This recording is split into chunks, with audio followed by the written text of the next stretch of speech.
Hello. I hope that you all had a good holiday and are ready for 2025. This break that I took from content in December was the longest break I've taken from content since I started. And it gave me a lot of time to reflect on how things are going and how I want them to go into the future. And with that, I'm going to be making some changes around here. Now, if you're a fan of Critical Eyes, don't worry, it's not going anywhere. I'm going to continue with the Wednesday, Sunday live schedule that we've been doing for a little while now, I think a few months. And I'm also going to continue making those kind of subtle improvements as we go. I very much consider Critical Eyes to be the core lifeblood of the channel. And I think that it's currently the best it's ever been, and I want to continue that process. I'm also going to continue with story and puzzle games, including specifically finishing Outer Wilds, Echoes of the Eye, and Pathologic 2. The really big main difference is going to be the amount of focus I put on improving and experimenting with the stream. Not to say it's going to zero, but last year, stream probably got nearly 90% of my attention, both during and outside of the streams themselves, with everything else about the channel sharing the remaining 10%. This year, I still want stream to be the priority, but I want the split to be closer to 50-50. Still more than enough to continue the streams at their current quality, but just not focusing as much on improving them. The other 50% would go towards other formats and content, especially pre-recorded stuff like this that's shorter than an hour. I have a lot of ideas for what could fit into that category, including probably the one I'm most excited about, which is some offline collabs that will be much more possible than a live collab because I don't have to lock someone down for 3 hours on a live. And a few other ones as well, but I won't say too much. I don't want to commit to something. That 50% will also go not just towards recording, but towards editing down moments from stream, like clips from Critical Eyes. Possibly, if I have a stream that is just like a dedicated concept, just like made to go into a long, it's like more time to edit things like those. And just in general, improving my overall scripting and recording process. Right now, I'm much worse at recording than I am at live streaming. Like, if this video right now sounds at all strange, it's because I'm really not used to reading off of a script. But this year, I am dedicated to getting better and honestly just like more comfortable with it. It took me a long time to gain the amount of comfort I have during a live stream, and I want to put the same amount of work towards like gaining that comfort in for the pre-recorded stuff.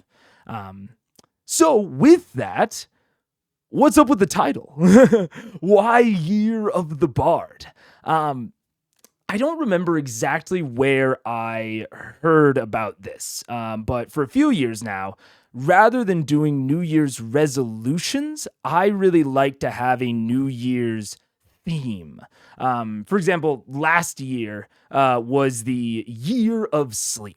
I did research, I tried different methods, I developed different strategies and coping mechanisms for helping myself get more and more quality sleep.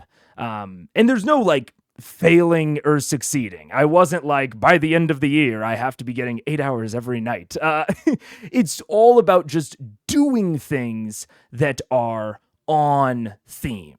And with that, for this year, I want to do a lot of things. I want to create more. I want to consume less. I want to be purposefully and mindfully creative and to create in a wider range of categories. I did a lot of coding last year, and a lot of it was, I think, fun and creative. And that was great, but I want to develop a higher proficiency in a wider range of forms, not just live streaming and coding. Or, I don't want those to be the only two ways I can get out my creativity. I want to get back into singing and dancing, something that I used to love doing and did a lot, but really haven't since before COVID. And I want to put my creations out there, share them for the world to love or hate. And the reason for Bard specifically, not just like the year of creativity,